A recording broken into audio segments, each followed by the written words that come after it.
Rain tapped softly on the cafe window as she waited, hands trembling, heart racing. She glanced again at her phone. 6:47 p.m. He was supposed to arrive at 6:00. The candle beside her flickered. Her reflection stared back, beautiful, fragile, seated in a wheelchair. She sighed, trying to hide the sting in her chest. Then the waiter approached, whispering awkwardly, "Ma'am, should I clear the table?" She looked away, blinking back tears. Just then, the cafe door opened with a chime, and in walked a man in a black suit holding a little girl's hand. What he did next would change her life forever. Hey everyone, welcome back to Hopeful Stories, the channel that restores faith in kindness, one story at a time.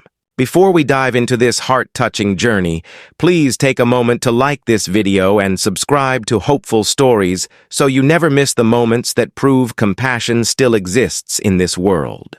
The evening had started with such hope. For months, Clara Evans, a 32-year-old artist who had been paralyzed from the waist down after a car accident, had been talking online with a man named Ryan. He seemed kind, funny, attentive. The kind of person who made her believe love could happen again. Tonight was their first real date at a small cafe downtown known for its warm lights and soft jazz. Clara had spent hours preparing, choosing her favorite blue dress, and arranging her hair to hide the scars near her neck. When she wheeled herself into the cafe, the staff greeted her warmly. She chose a corner table with a perfect view of the rain outside. She kept her phone in her lap, smiling nervously at each message notification.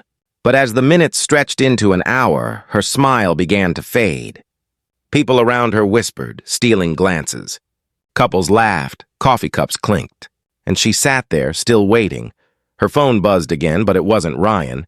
It was a message from a friend. "Are you okay?" "He posted a picture with someone else." Clara froze. She opened the link. There he was, Ryan, posing with another woman at a different restaurant across town.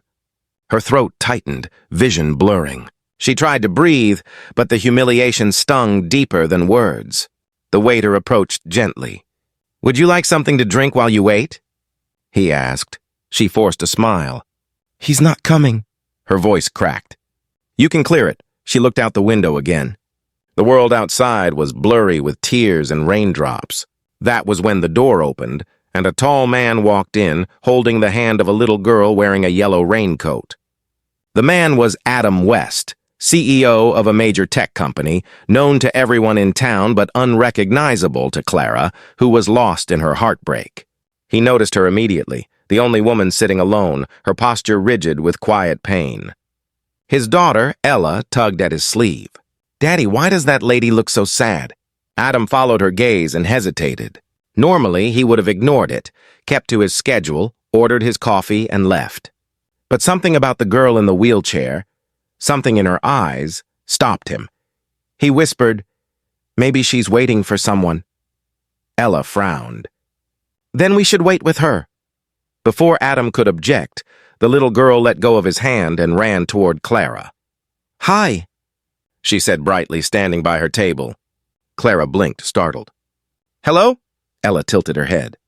"Are you okay? You look like my Teddy when she misses me." Clara couldn't help but smile a little. "I guess I'm just having a bad day." Adam approached, apologetic. "I'm sorry if my daughter bothered you. She's friendly." Clara shook her head. "She's sweet."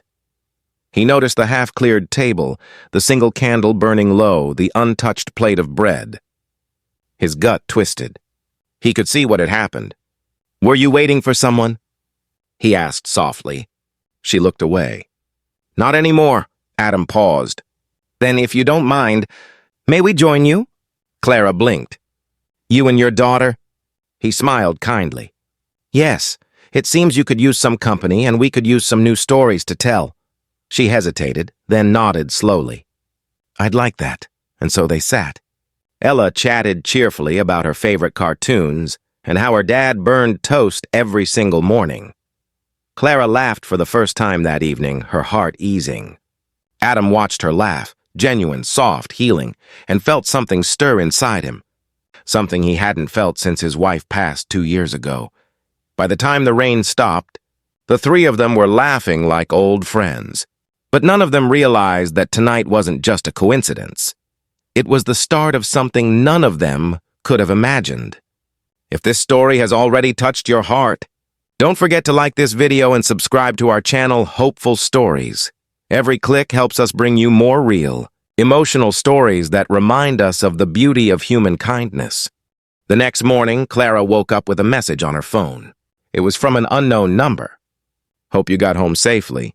Ella hasn't stopped talking about you, Adam." She smiled for the first time in days.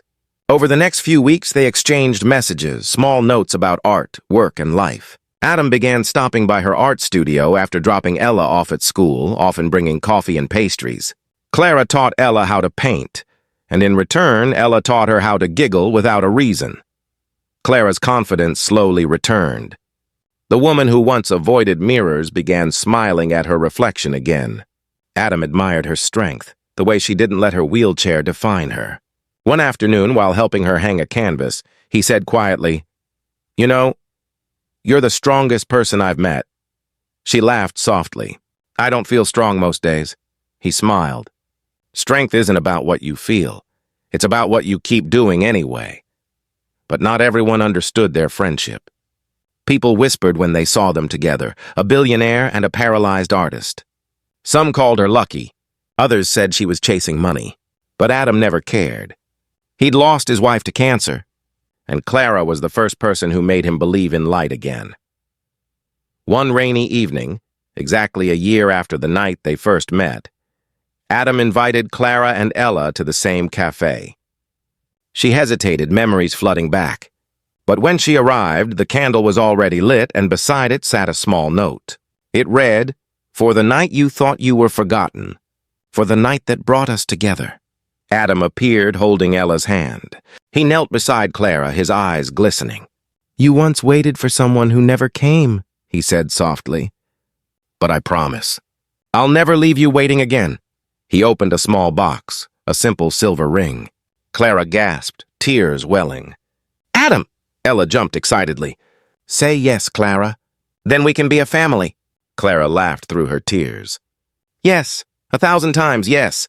The cafe erupted in gentle applause. The same waiter from that lonely night smiled from the corner, whispering to a co-worker. She finally got her happy ending. Years later, Clara's paintings hung in galleries around the city, each one signed, "For those who wait in the rain." And if you ever walked into the same cafe on a rainy evening, you'd still see them there.